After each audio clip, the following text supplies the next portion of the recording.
So here's the thing about first contact. Everyone imagines it'll be this profound moment of cosmic significance, right? Two civilizations meeting across the stars, sharing knowledge, expanding consciousness, all that beautiful nonsense.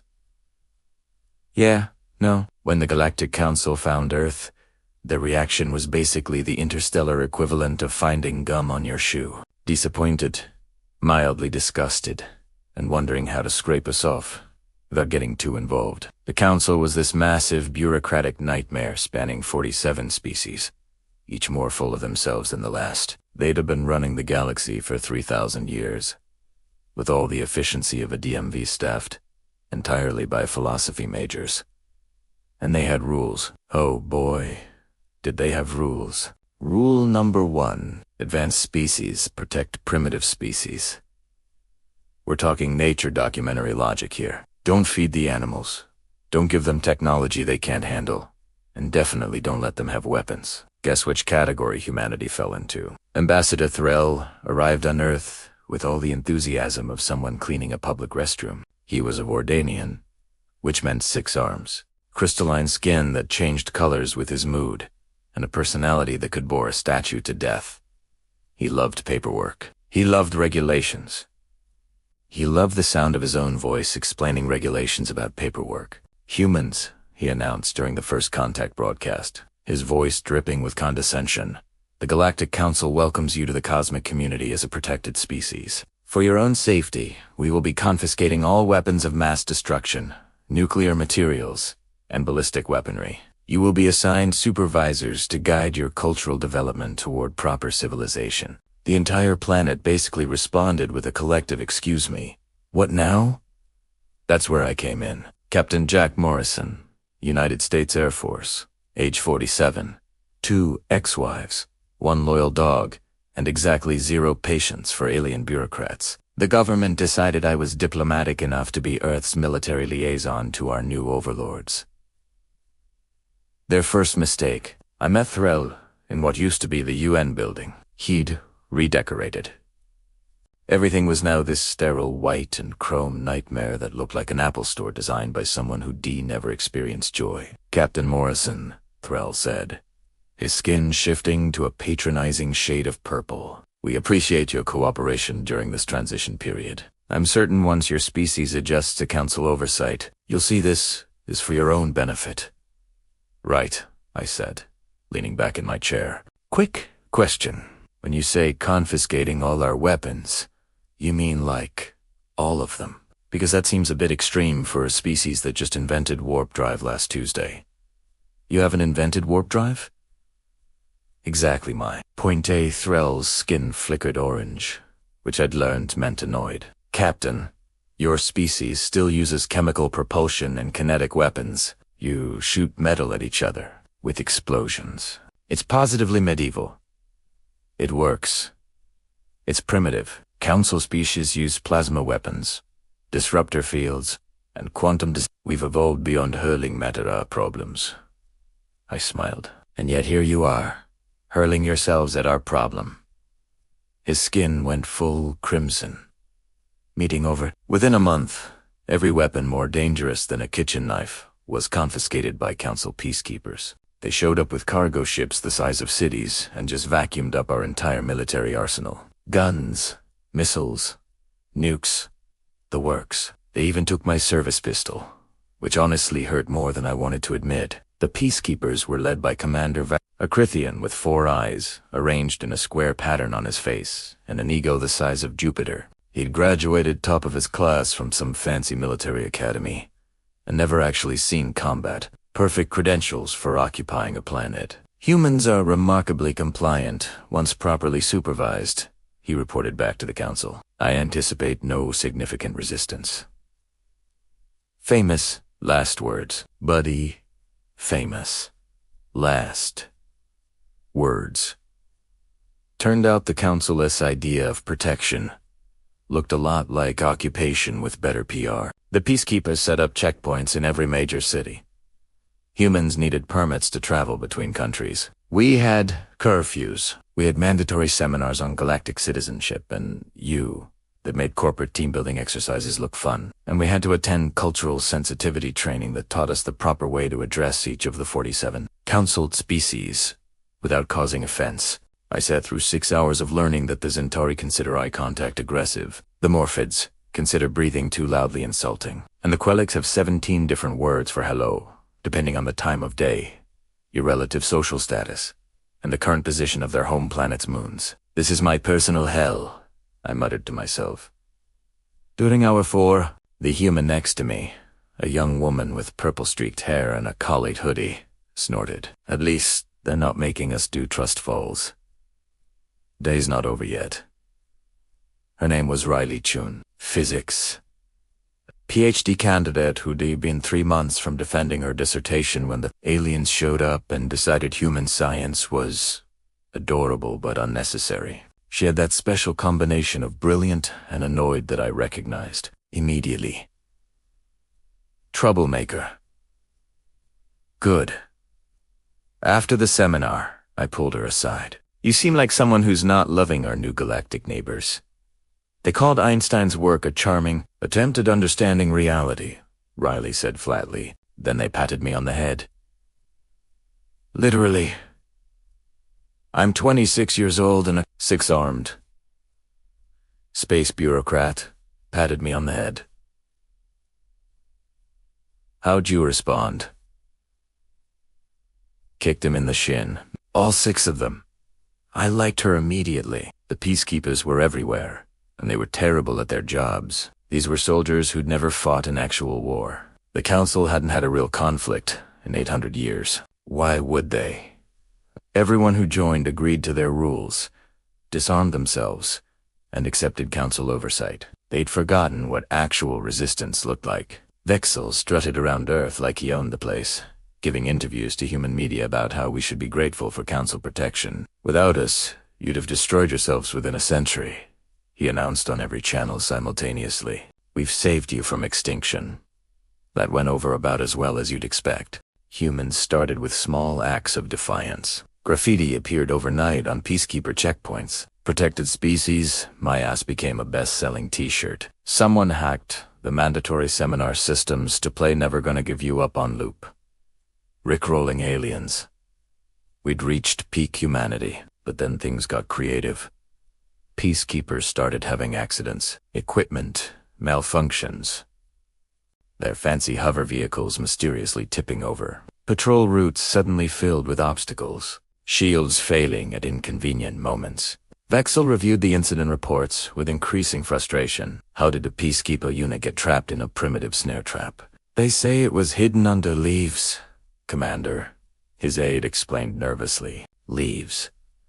They have motion sensors, thermal imaging, and quantum field detectors. They can see through walls. Yes, sir, but apparently not leaves.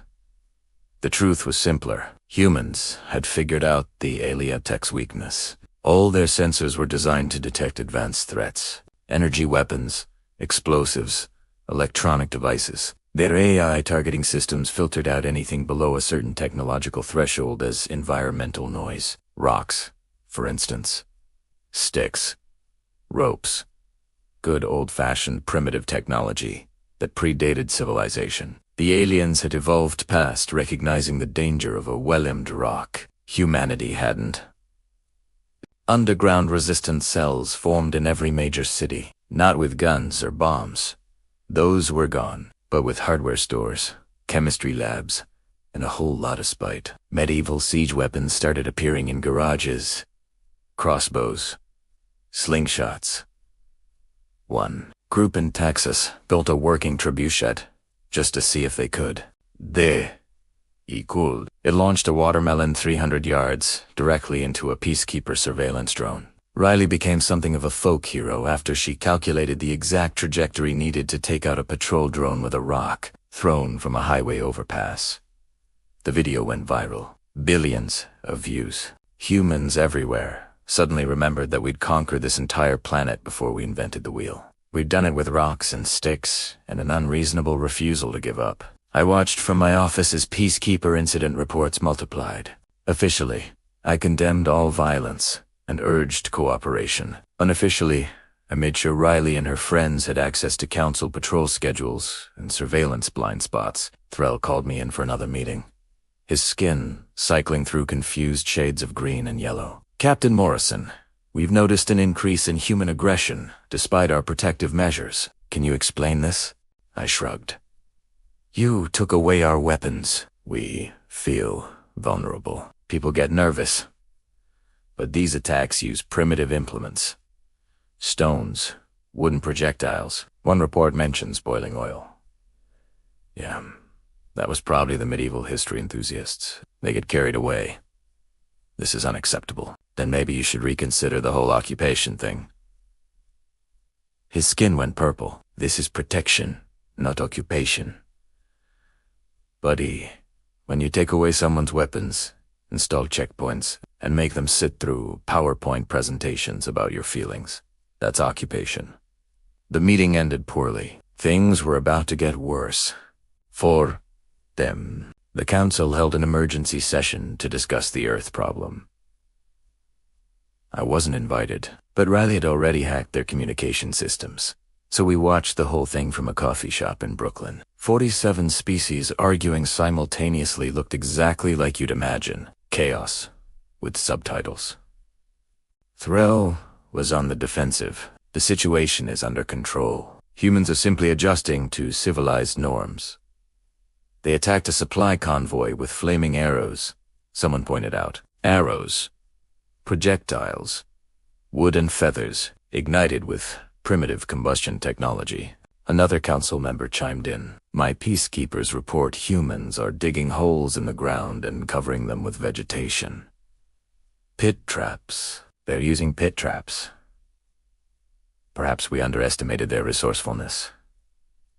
Threll admitted, reluctantly. That's when Quorix spoke up. Quorix was a Drachner, which meant 8 feet tall, scales like armor plating, and an ego that needed its own gravitational field. He'd written the definitive text on subjugating lesser species, 700 pages on how to break a civilization's spirit through superior firepower and psychological warfare. It was required reading at council military academies. Permission to speak freely. Quorix's voice rumbled like an avalanche.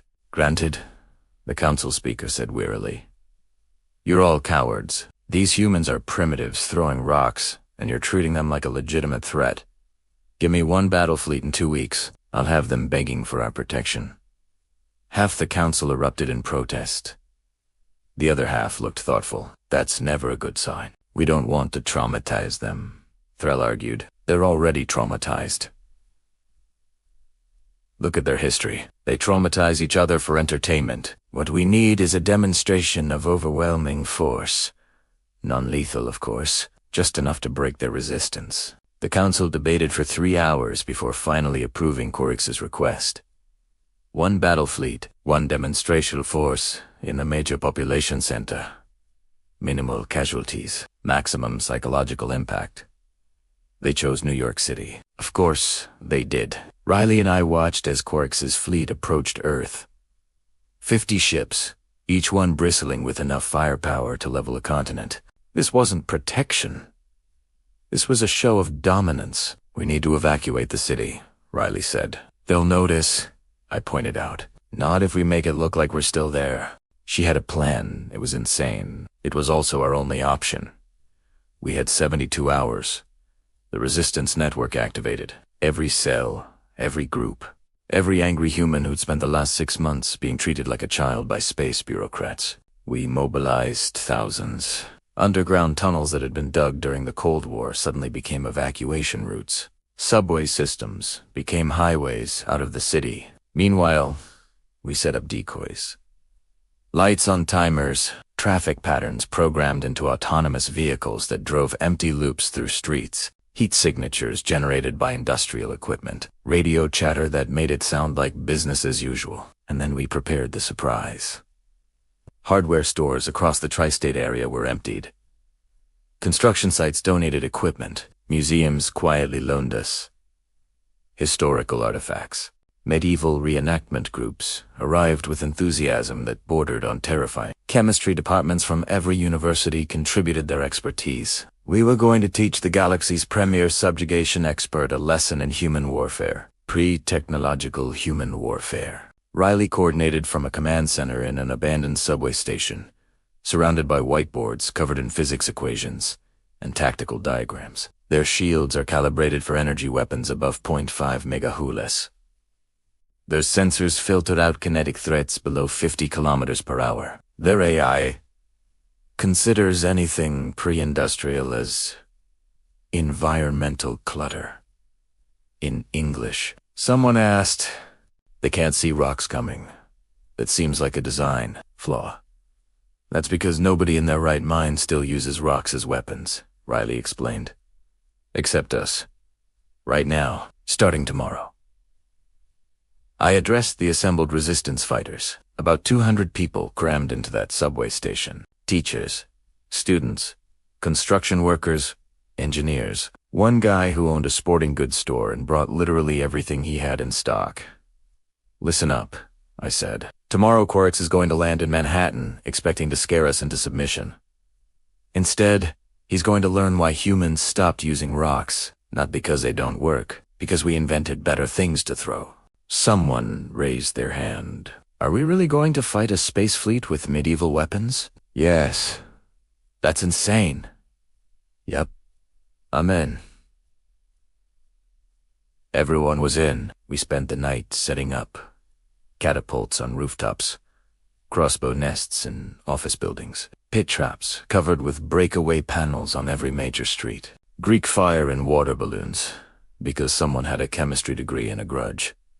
Caltrips scattered in landing zones, good old-fashioned oil slicks on approach vectors, and rocks. So many rocks. Riley had calculated angles, trajectories, and force requirements for every position. We had spotters with binoculars, runners with radios, and a command structure that would have made Sun Tzu proud. Quarix had his fancy fleet.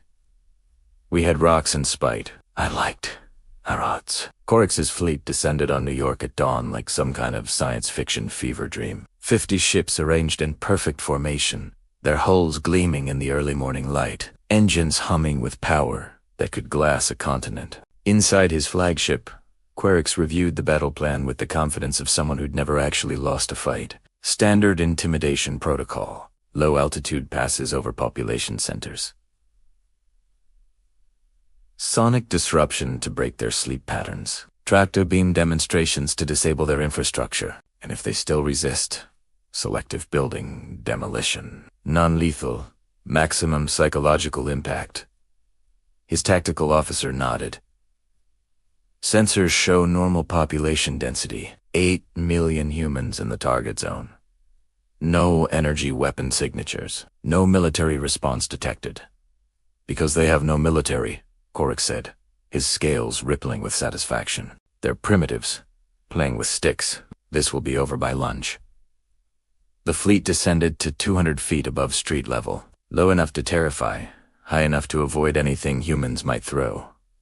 Or so they thought. That's when the city attacked. The first catapult fired from a rooftop in Midtown, launching a 50-pound chunk of concrete directly at a patrol ship's engine intake. The alien sensors, calibrated for missiles and energy weapons, completely ignored the slow-moving projectile until it punched through the shield envelope and shattered the intake fan. The ship lurched sideways, trailing smoke.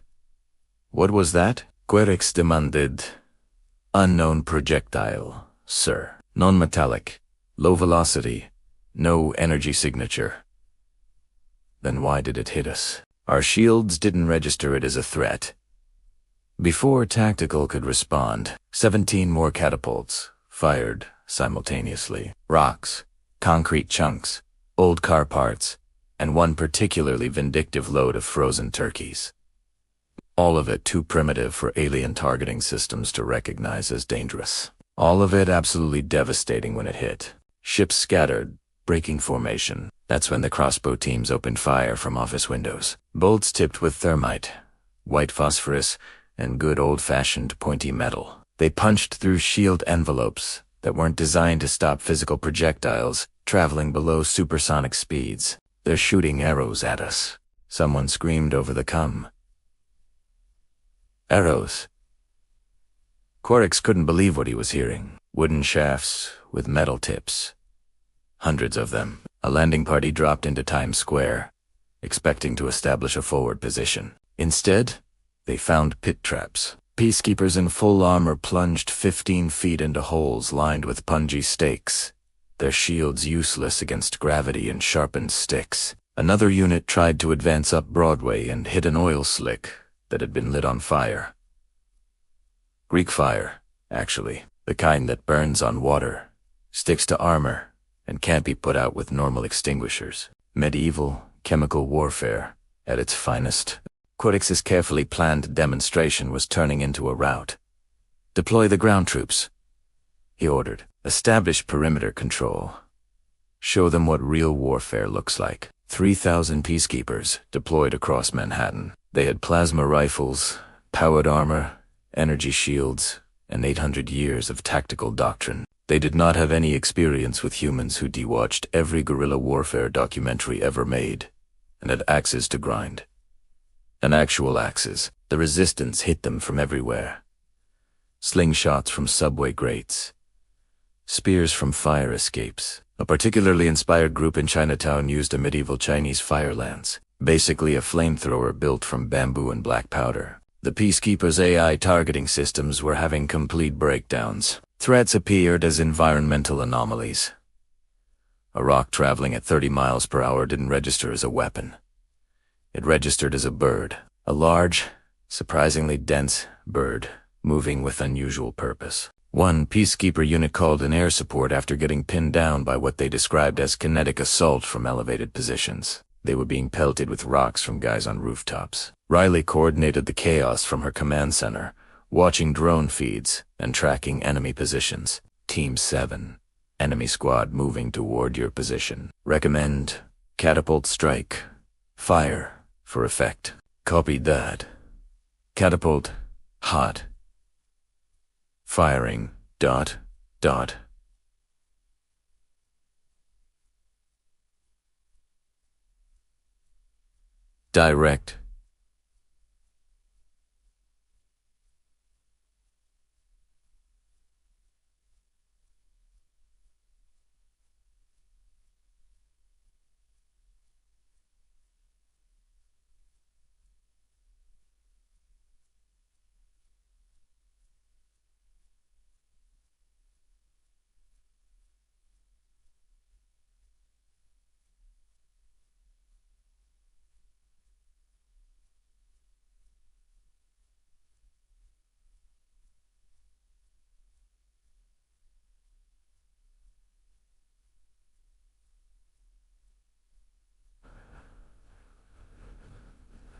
They're retreating. Team 12, you're about to get flanked.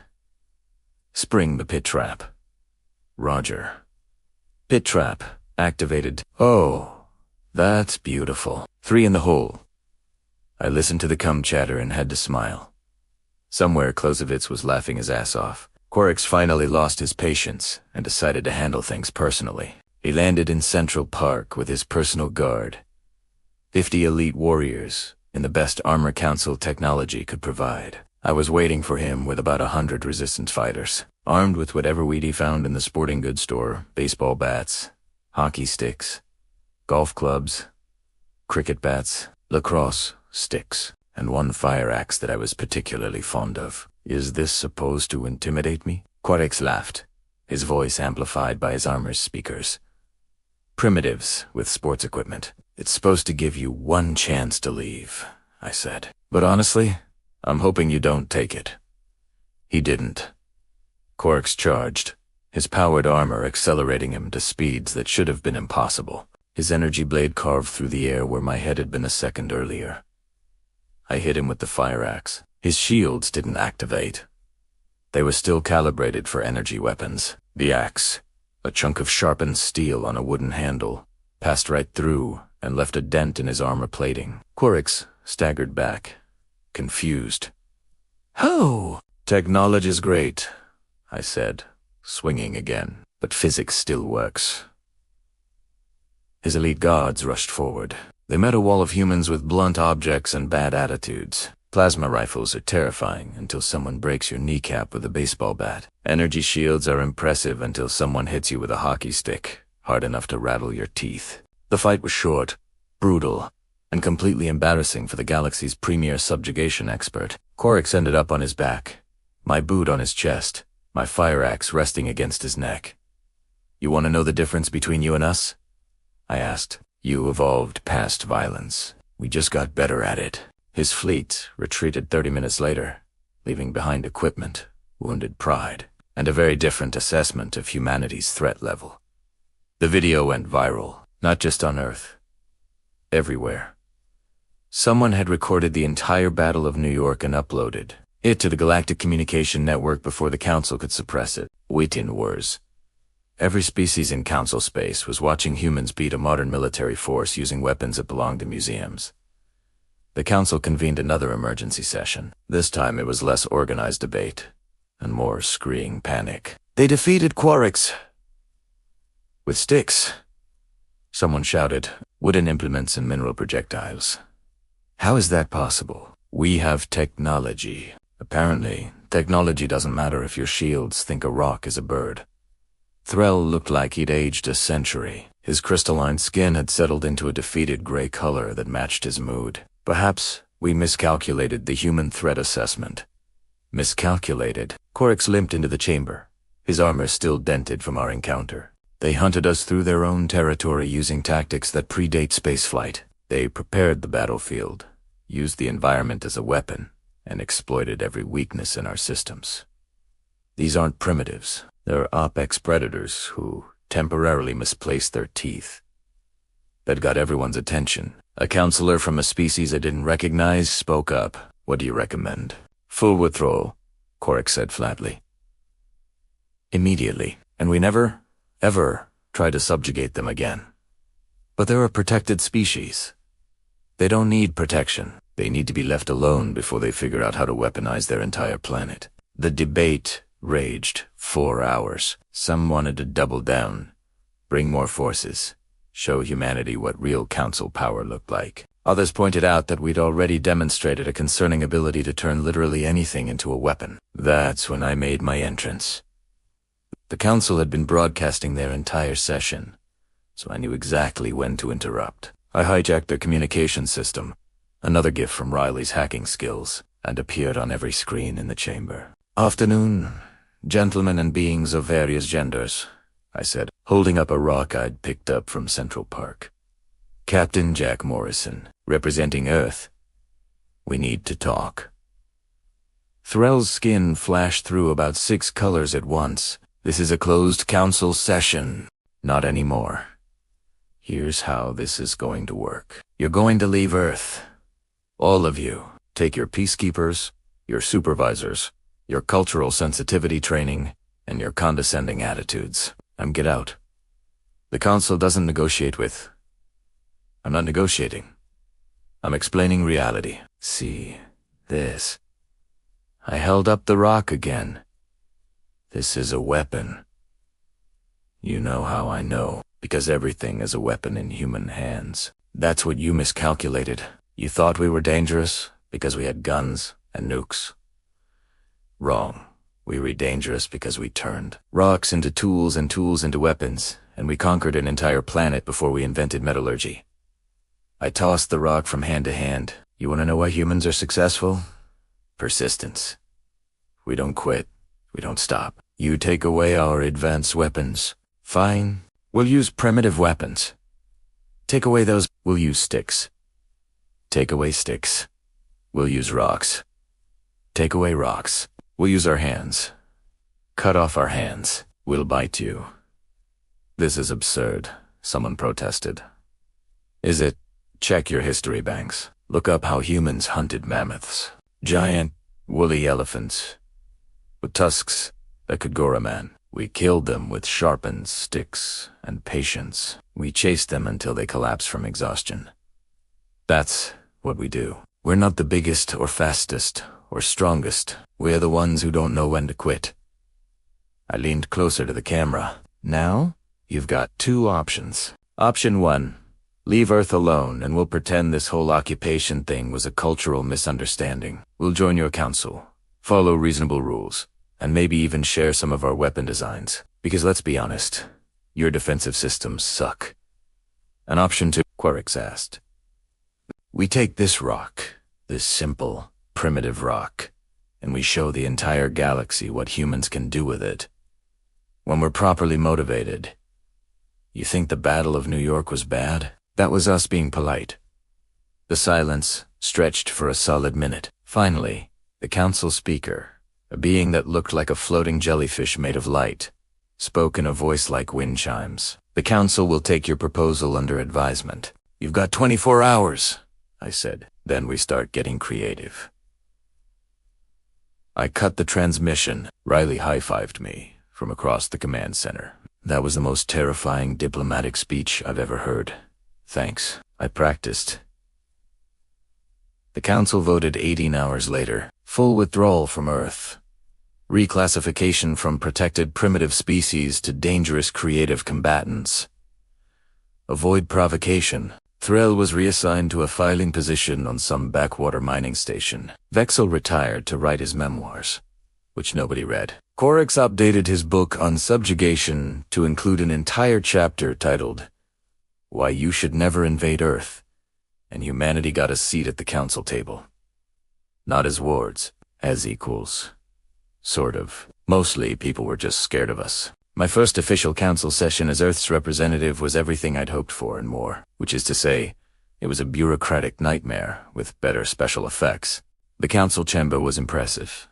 I'll give him that. A massive spherical room that somehow had gravity pointing in every direction, so delegates from different species could orient themselves comfortably. The human section was normal up and down, which was nice, because I got dizzy looking at the sectors where beings clung to walls or floated in zero-G bubbles. I brought a briefcase, standard diplomatic gear, tablet, documents, pens, the usual, and nestled in foam padding, the rock. Riley's rock? Actually, the one she'd used to take out that surveillance drone. I'd had it encased in clear polymer and mounted on a small wooden stand. It sat on the desk in front of me like a paperweight. Every alien in viewing distance kept glancing at it nervously. The session started with standard business, trade agreements, shipping lane disputes, resource allocation from some asteroid belt nobody cared about. I stayed quiet, taking notes, playing the role of the new guy who didn't want to cause trouble. Then came the part I'd been waiting for. Item 47, the speaker announced. Earth's petition for asteroid mining rights in the Kepler 442 system. Eyes stood up. Several delegates flinched. Distinguished council members, I began, using my best diplomatic voice. Earth formally requests mining access to the asteroid belt in the Kepler 442 system. We've identified significant deposits of rare earth metals and platinum group elements that would benefit both Earth and the greater council economy. A counselor from some species with too many tentacles raised an objection. The Kepler system is currently unclaimed, but traditionally considered within Vordanian sphere of influence. We object to human expansion into, with respect, I interrupted. Earth's petition follows all established council protocols. We've filed the proper paperwork, submitted environmental impact assessments, and offered fair compensation to neighboring systems. Unless there's a legal reason for denial, we expect standard approval. The tentacled being bristled. Your species only just joined the council. Perhaps you should wait your turn. I smiled and picked up the rock, turning it slowly in my hands, like I was admiring a fine jewel. I'm sorry, I didn't catch your name. And your objection was based on what? Legal dead. Silence. Everyone was staring at the rock. Because, I continued conversationally, if there's no legal basis for denial, and this is just about making the new guys wait their turn, I feel like we should discuss what waiting our turn looks like from humanity's perspective. We're patient people. We waited 2 million years to leave our planet. We can wait for mining rights, but I thought maybe we could skip the whole territorial posturing thing and just follow the rules everyone agreed on. The petition is approved, the speaker said immediately. All in favor. Unanimous. Shockingly fast, for a council that usually debated lunch orders for 3 hours. "Thank you," I said, sitting down and gently placing the rock back on the desk. A counselor leaned over from the adjacent section, a being that looked like a cross between a praying mantis and a professor. "Was that a threat?" "That was a rock," I said innocently. "I like rocks. They remind me of home. Everyone here saw what you did with rocks." "I have no idea what you're talking about. That was a completely unrelated military training exercise that had nothing to do with council." "Oversight. You beat Korix with a fire axe." He slipped. "Onto your axe?" repeatedly. The being made a chittering sound that was either laughter or horror. "Earth is going to be a fascinating addition to the council. We're going to try not to break anything important," I promised. After the session, I sent a message to Riley, who was back on Earth running interference with a dozen different governments, who all wanted a piece of the council action. Mining rights approved. No drama, everyone's terrified. Her response came back immediately. "Perfect, by the way. Figured out their shield technology. Turns out we can replicate it with some modifications." "Want to guess what happens when human soldiers have energy shields that actually stop rocks? We become terrifying. More terrifying." I looked around the council chamber, at delegates from 47 species who'd run the galaxy for 3,000 years with comfortable superiority. They'd thought they were advanced, evolved, beyond primitive violence. Then they met humanity and learned an important lesson. Advancement doesn't mean invincibility. Sometimes the species that remembers how to survive without technology is more dangerous than the one that depends on it. We'd conquered Earth with rocks and sticks, and an unreasonable refusal to die. We'd beaten Korix with medieval weapons, and we'd earned our council seat not through technology or diplomacy, but by reminding the galaxy that humans are apex predators who just happen to wear suits sometimes. And now we had a seat at the table, mining rights across council space, and the entire galaxy walking on eggshells around us, all because we never forgot how to throw a rock. I packed up my briefcase, petad the encased stone one more time for luck, and headed for the exit. As I passed the Vordanian delegation, Threll was there, somehow demoted yet still attending sessions in some capacity. "Morrison," he said quietly. "Ambassador," I acknowledged. "That display with the rock. Was it truly necessary?" I considered the question. "You know what humans say about rocks?" "No. Rock beats scissors. Rock beats lots of things. Actually, you just have to know how to throw it." His skin shifted through confused colors. "I don't understand your metaphor." "You will," I said. Eventually, I left the chamber and headed back to the human shuttle bay. Earth was waiting. Riley had updates on our defensive systems. The president wanted a briefing, and someone in Texas had apparently built a railgun that could launch rocks at near light speed. We needed to have a conversation about proportional responses, but as I settled into the shuttle and looked back at the council station, I couldn't help but smile. Humanity had joined the galactic community, not as proteges or protected species, not as primitives who needed guidance. We joined as the species who reminded the galaxy that technology is great, but at the end of the day, violence is still physics, and humans have always been really, really good at physics, especially the kind involving rocks. The shuttle jumped to FTL, carrying me home to a planet that had just become a whole lot more interesting to the galaxy at large. And back on my desk at council headquarters, the rock sat in its case, a reminder to every species that looked at it. They thought it was just a stone. But in human hands, everything's a weapon. We just needed them to forget that for a minute. Mission accomplished.